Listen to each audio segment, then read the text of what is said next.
Tanggal 3 Mei, hari ke-124. Bacaan Esra pasal 7 sampai pasal 8. Mengandalkan Tuhan dalam setiap langkah. Garis besar. Setelah lebih dari 50 tahun sejak berdirinya Bait Allah, sejarah mencatat kemunculan Esra, seorang pemimpin yang melayani sebagai imam sekaligus ahli Taurat. Berbekal perintah resmi dari Raja Artasasta, Esra memimpin rombongan besar berjumlah 1.753 orang yang terdiri dari kaum awam, imam, dan orang Lewi. Tujuan mereka bukan sekedar perpindahan geografis, melainkan sebuah misi spiritual yang mendalam untuk merestorasi fondasi batin bangsa Israel. Menjelang keberangkatan, Esra mengambil keputusan krusial untuk tidak mengandalkan pengawalan militer.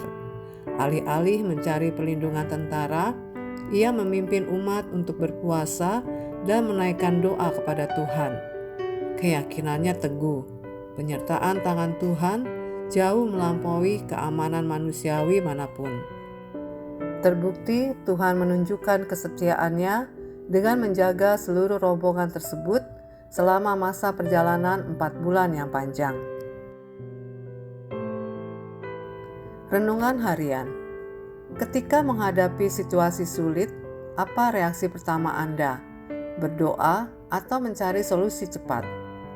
Seringkali Anda tergoda untuk membantu Tuhan dengan cara Anda sendiri, seperti Abraham dalam Kejadian pasal 16, yang mencoba menggenapi janji Tuhan dengan caranya sendiri. Esra menghadapi pilihan yang sama. Secara logika, meminta pengawal adalah langkah yang bijak. Namun secara iman, ia memilih percaya kepada Tuhan sepenuhnya. Ia tidak hanya berbicara tentang iman, ia hidup di dalamnya. Hari ini, mungkin Anda juga sedang menghadapi situasi yang membuat Anda ingin mengambil jalan pintas. Berhentilah sejenak, ambil langkah seperti Esra. Berdoa sebelum bertindak, percaya sebelum panik, mengandalkan Tuhan sebelum mencari alternatif lain. Amsal pasal 3 ayat 5-6 mengingatkan Anda untuk percaya kepada Tuhan dengan segenap hati dan tidak bersandar pada pengertian sendiri. Lengkapi doa pribadi ini. Tuhan, aku berdoa untuk mengandalkan, tetapi hari ini aku memilih untuk percaya kepadamu sepenuhnya. Iman sejati terlihat saat Anda tetap percaya, meskipun cara Tuhan tidak selalu masuk akal.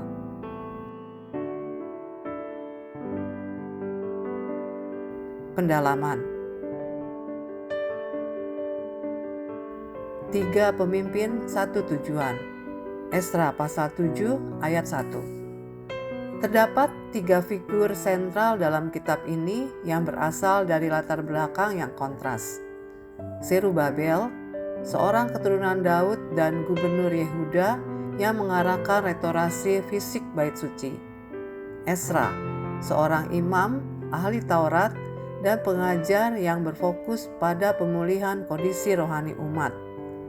Nehemia, seorang pejabat istana dan politisi yang memimpin proyek pembangunan kembali tembok Yerusalem. Tuhan mempergunakan individu dengan profil yang berbeda-beda untuk menjalankan satu misi yang selaras, yaitu memulihkan bangsanya. Pola hidup Esra. Esra pasal 7 ayat 10. Terdapat 3 komitmen mendasar yang menjadi prioritas utama dalam kehidupan Esra. Mendalami firman Tuhan, mempraktekkannya dalam keseharian, serta menyampaikannya kepada sesama. Kerangka spiritual yang kokoh namun praktis ini dapat menjadi teladan bagi Anda untuk diterapkan mulai hari ini. Kebutuhan yang lebih dalam. Esra pasal 8 ayat 17. Bagi Esra, Pemulihan yang hakiki melampaui persoalan logistik maupun infrastruktur.